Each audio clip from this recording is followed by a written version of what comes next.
Hello po sa lahat po ng mga Leo. Ito po ang inyong mga divine messages. Yan po. April hanggang May po ito sa mga hindi po nakapanood po bago matapos. Ito pong April.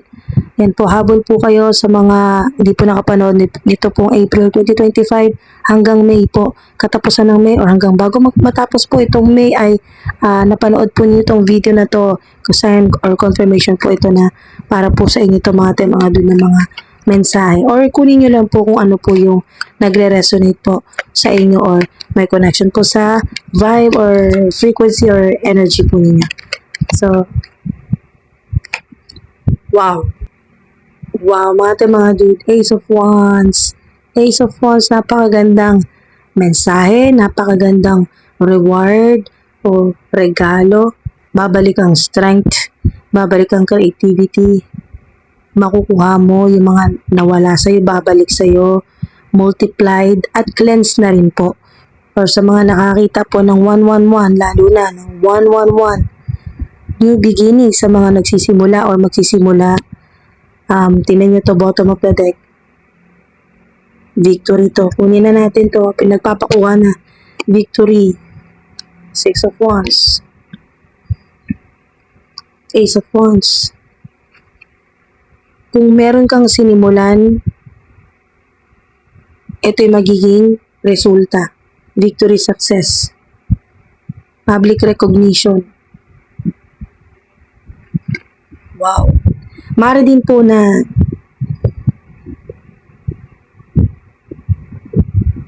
may connection sa horse, kabayo. Maring ito po ay isa sa mga animal spirit or animal totem o guardian spirit po ninyo o maswerte po sa inyo. Maaring may kinalaman sa karera ng kabayo or travel, yan po, biyahe. At sa inyo pong creativity, yung crafts po ninyo, kung ano po yung ginagawa po yung mga dude ay talagang sign ito na victory, success, public recognition. Yan po.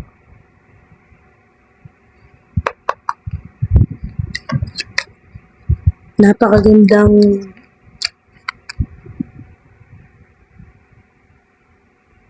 okay, so ang paalala po sa inyo na kung may idea ka ngayon, kung ano yung nasa isip mo, huwag kang magduda. Gawin mo. Take action. Dahil ito yun. Talagang magtutuloy-tuloy ang success mo. Victory. Makikilala ka o kung ano yung ginagawa mo. Product, services, crafts, kung ano man po yung ginagawa po ninyo.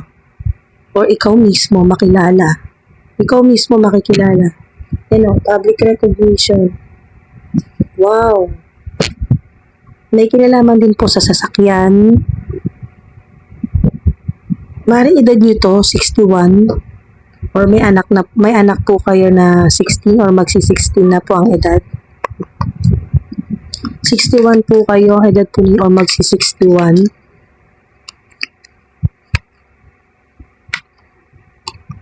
Wow. Puro ones kayo Page of Wands. Page of Wands. Significant ang number 6, 1 at 2.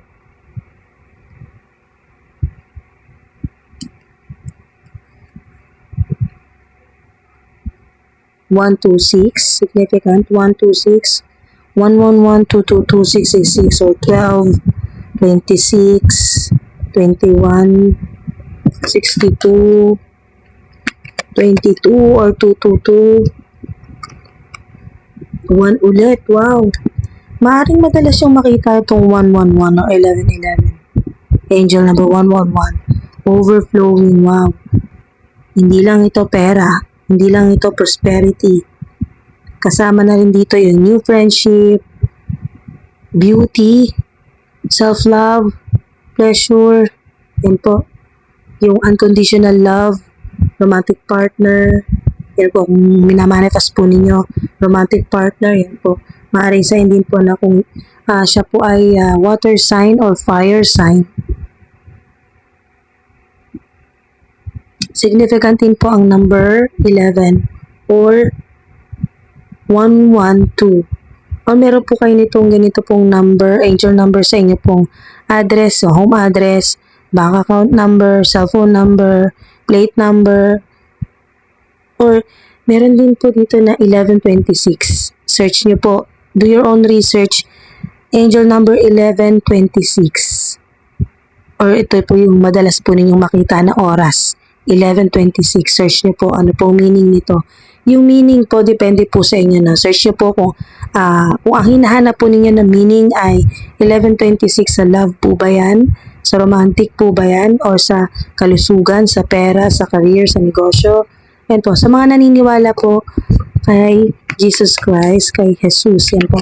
Sa mga naniniwala lang po, disclaimer mga tenwadi, naniniwala po kay Jesus, ito po yung mensahe niya para sa inyo. Peace I live with you, my peace I give unto you. John 14:27. Ayan po, meron pa rin po kayong isi-search. Yan po, 14:27 or angel number 1427 or 14:27. Yan po, na maaring may kinalaman din po sa peace or inner peace ninyo or sa abundance po ninyo, sa healing po ninyo. Wow, napakaganda po. Overflowing. Ito po yung literal na healing or healer po kayo, confirmation healer kayo, shaman, spiritual healer,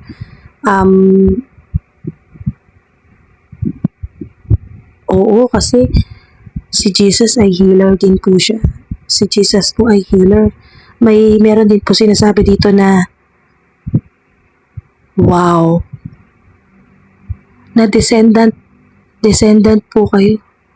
Descendant po kayo ni Jesus or nasa bloodline po ninyo. Wow, napaka-blessed, napaka-swerte mo. Nananalaytay sa iyo ang dugo or DNA or blueprint ni Jesus Christ. Yan po sa ilan. Sa mga naniniwala na po kay Jesus, mathematics. So, healer, wow, shaman, manifestor, alchemist, sa ilan, na walang imposible. Yan po. Meron din pong specific din po sa ilan ang pangalan po na John or maaring pangalan mo to John. John.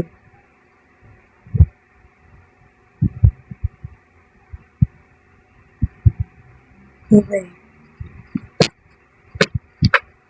111-444-222-777. Maaring yan din po yung nakikita po ninyo.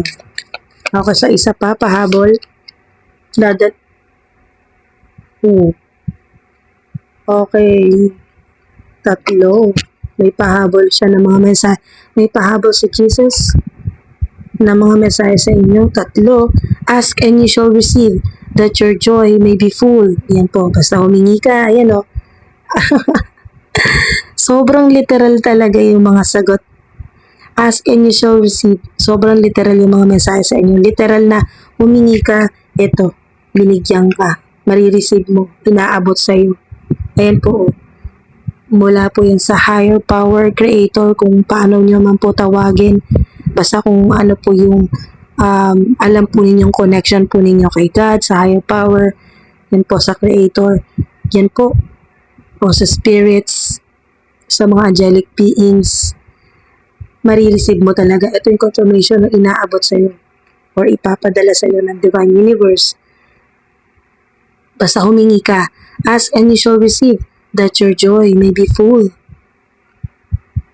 Dahil wala namang talagang ibang gusto ang divine universe, si Jesus, si God, ang mga angelic beings, kundi mapuno ka ng saya, ng emotional fulfillment.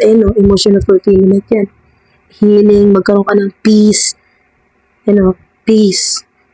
Peace I live with you, my peace I give unto you. Wow. John ulit John 16:24. Bahala na po kayo kung gusto niyo pong mas alamin pa kung ano po yung mga additional na mga mensahe po sa inyo, mga divine messages po ito. Divine po ito, mga divine messages, hindi basta mensahe. Divine messages mula po kay Jesus. 16:24 or angel number 1624 or 1624 or 111-666-224. Meron din po dito Luke 6:38, Yan po, maaaring edad mo to 63, 68, 38. Yan po, give and it shall be given unto you. Give and it shall be given unto you. Kasi giver po kayo eh. Kitang-kita dito eh. Kaya hindi rin nagdaramot. Kaya rin mga ate, mga dude pa sa ninyo, hindi rin mahirap para sa'yo kung ano man hinihingi mo, binibigay talaga sa'yo ng Divine Universe, ng mga angelic beings, ng Creator. Kasi nagbibigay ka. Kaya generous din sa'yo ang Divine Universe, ang higher power. I am the good shepherd. The good shepherd. I am the good shepherd. The good shepherd gives his life for the sheep. John ulit, di ba? John. Tatlong John. Ha? John. 10:11. 10:11. Di ba? Puro kayo 11, 111, 10. Di ba? Mula pa noon. Good shepherd ka talaga. Maaring po na mula pa noon, bata ka pa talagang kayo po yung good boy, good girl sa pamilya. Wow.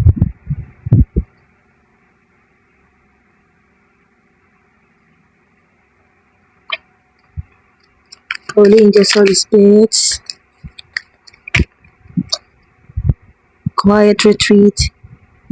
It's time to disconnect from the outer world so that you can discern and process your true thoughts and feelings from your inner world. So, puro ito pinapafocus ka ng mga spirit team, mga spirit guides mo sa inner work naman po. Puro inner work naman ngayon. At least, magbigay ka ng panahon para sa sarili mo. Inner work naman. Kasi talagang sobrang sa ilan, confirmation na sobrang stress na rin sa external world. Okay, sobrang stress mo na rin sa external world. Maring sa paligid mo, sa trabaho mo, external, yun po. At yung inner world naman po, o yung inner self po ninyo. So, kailangan din po ng healing, kailangan mo ng inner peace. Yan po, magkakaroon po kayo niyan. Create this quiet time for yourself and you have more clarity about what to do next. Lalo na po sa mga nahirapan po kayo magdesisyon. Hindi nyo na alam kung anong susunod. Okay, natapos mo na yung task, natapos mo na yung mahirap na pinapagawa sa'yo ng boss mo, or nakatapos ka na ng isang proyekto or creative projects. May natapos ka na ng isang napakalaking problema. Or okay, so what's next? Ano naman na susunod na gagawin mo? Ayun ang kailangan mo na at kailangan mo ng clarity. Ito yun. Quiet retreat. Hindi sinasabi dito na magpaka-hermit mode ka ng matagal. Okay, so at least 2 weeks. At least maximum na 2 weeks. Sa ilan hanggang 1 month na inner world mo naman. Yung inyong higher self naman. Or kung may mga kailangan pong magkaroon ng healing, mga kailangan pong harapin or pangalanan na mga negativity, childhood trauma, or ano man po ito na napakahirap harapin ng ilang taon na kaya hindi gumagaling dahil hindi nagagamot yung roots o yung pinaka-ilalim. Yan po, na sugat sa inyo pong puso. Yan po, yung mga nakasakit po sa inyo, lahat-lahat na po yan, betrayal. Ang kailangan nyo pong pagtrabahuan sa ngayon ay yung inyo pong healing ng inyo pong maaring inner child. Focus muna sa inner world, mga dahil sobrang toxic na sa ilan ng inyo pong external world. O dito po sa physical reality, napakaraming nangyayari na hindi mo na kontrolado or nahihirapan ka na talaga. Pay yourself first. Pasensya na po sa boses ko, mga dude. Okay, pasensya na po sa boses ko. Inuupo pa rin at nagpapagaling. Pasensya nyo na po. Maraming salamat din po sa tiyaga po ninyo sa boses ko. Maraming salamat po mga dude sa tiyaga po ninyo sa panonood po. Kahit paus na po ako. Sobrang appreciate ko po. Grateful po ako mga dude sa solid po na suporta po ninyo. Pay yourself first. Ito, reward mo to sa sarili mo. Pay yourself first. Okay, so bago mo itulong sa mga sinusuportahan mo or mga laging lumalapit sa'yo, give ka ng give, bigay ka ng bigay, walang natitira sa sarili mo. Ito yung paalala sa'yo ng mga spirit team, ng mga ancestors mo, ng divine universe. Pay yourself first. Or bigyan mo, bahaginan mo ang sarili mo ngayon. Ngayon, kung kailan ka makakatanggap ng pera or ng bonus or ng sweldo, make yourself your most important financial obligation by setting aside a portion of your income every time you are paid. Yun po. Self-care nyo na rin po ito. Or pwede rin po kayong like po sa may mga gumagamit po ng mga online banking, mga ganyan po. Meron po kayong online bank, meron po may mga features po na pwede kang maglagay ng goal. Pwedeng pang short term lang po sa ilan, no? Pwede pong maglagay kayo ng goal para sa sarili po ninyo. Ito po ba ay kahit maliit lang po na amount para sa sarili mo, bagong gadget ba yan, bagong wardrobe, or new look, yan po, pang major glow up mo, or para sa kalusugan mo, yung mga bibilin mo na vitamins, maintenance, basta mga doon para sa sarili mo. Kahit ano pa yan, kahit na gusto mo bumili ng branded na shoes, or running shoes, or mamahaling perfume, nasa iyo kung ano yung gusto mong bilhin na pwede mo siyang maipon. Magsiset ka ng goal kung para saan. Yan po sa mga gumagamit po ng online banking, ganyan po, or may online bank po kayo sa ilan na mag-set ka ng goal sa specific po na halimbawa, yan po ay para sa inyo mga para sa inyo, hindi yung mag-ipon ka para sa anak ko ganito, kailangan makaipon ako ng within 3 months makaipon ako ng 80,000. Hindi po. Ito yung napaka-importante na kailangan mong gawin. Yan po para ma-unlock, ma-activate yung inyong pong abundance prosperity. Yan po, yung good luck po ninyo, good fortune.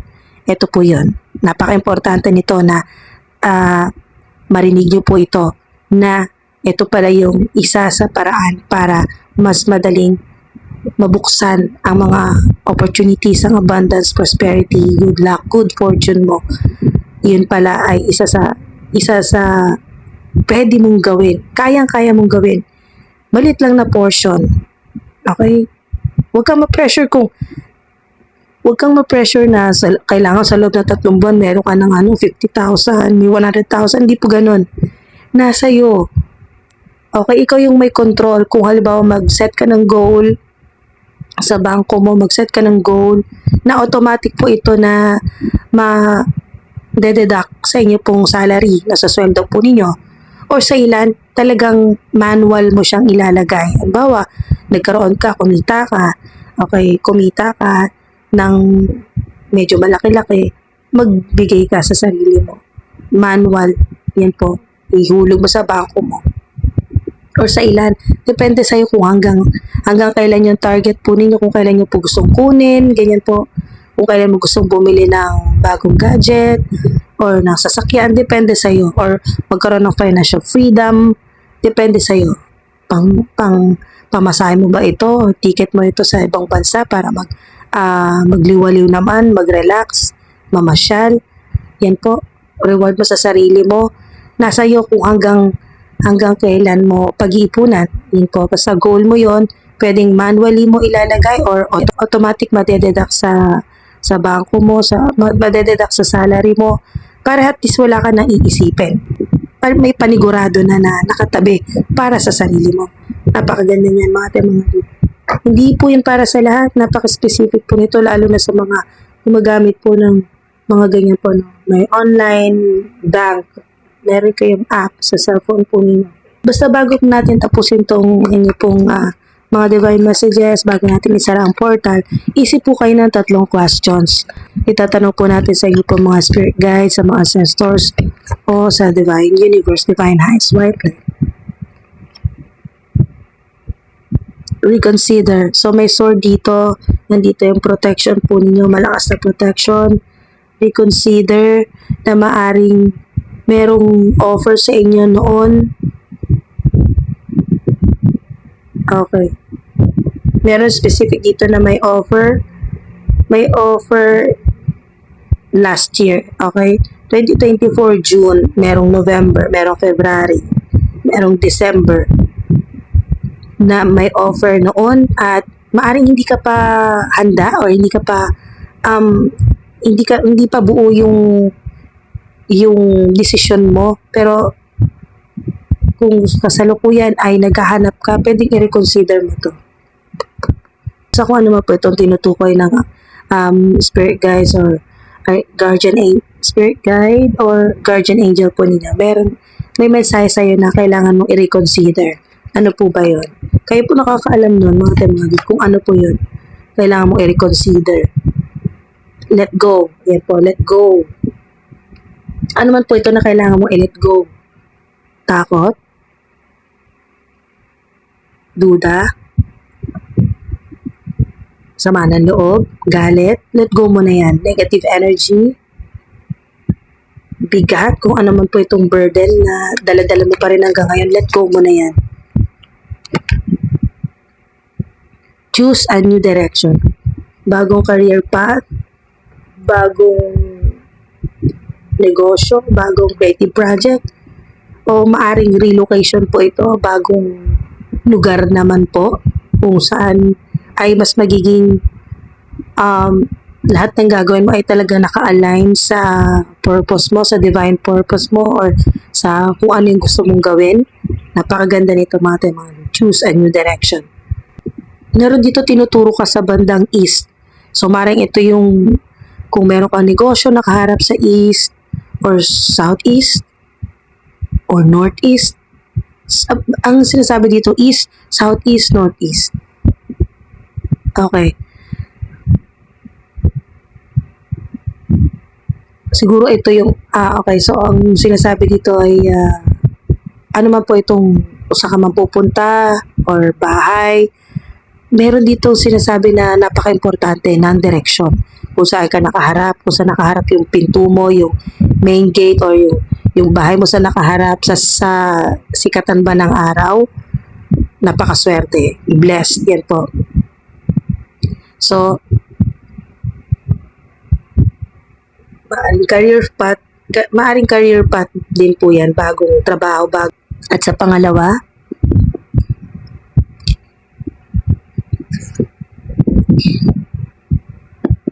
ito po yung pangalawa.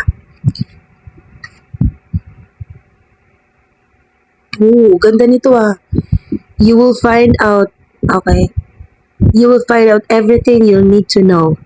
You will find out everything you'll need to know. Wow. Wow. Wow, clarity talaga. May connection sa dito. O relocation. Bagong bahay or apartment. Basta may lilipatan po kayo. Ito po yung sinasabi dito na tinuturo ka ng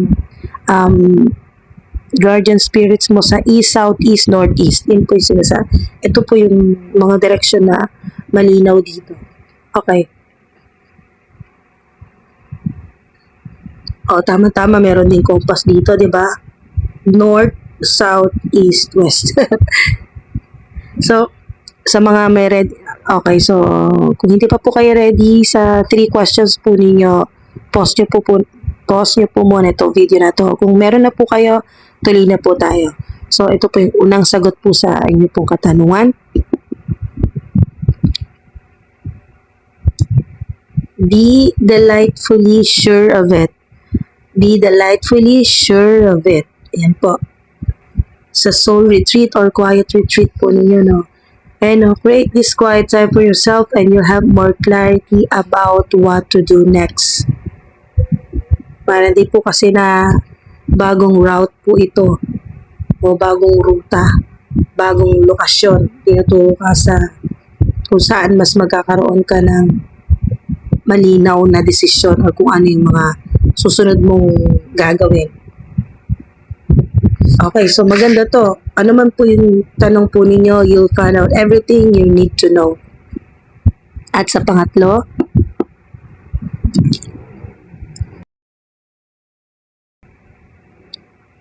trust your original thought. Trust your original... Okay, ito po yung pangatlo. Trust your original thought. Trust your original thought. Kung ano talaga yung nasa isip mo. Kung ano yung unang pinakaunang nasa isip mo, or yung unang pumasok sa isip mo, yung sumagi sa isip mo, yun po. Pagkatiwalaan mo yun. Trust your original thought. So sana may nakuha po kayo dito. Sana po nakatulong po sa inyo. Ito pong victory, success, windfall of abundance, yun po, overflowing, napakaraming blessing, biyaya. Yan po, oh. Successes, wow. Ayun, oh, successes. Hindi lang isang beses, hindi lang, napakaraming pong panalo nito, napakaraming tagumpay, successes. Successes, beauty, wow, healing. Okay, so kahit anong gawin ng mga enemies, haters, energy vampires, narcissistic, kahit ano pong gawin nila, lagi kang winner. Okay? Lagi po kayong winner. So maraming salamat po. Ingat po mga dude, hanggang sa susunod po. Thank you po sa oras at sa divine energy po ninyo. Salamat po.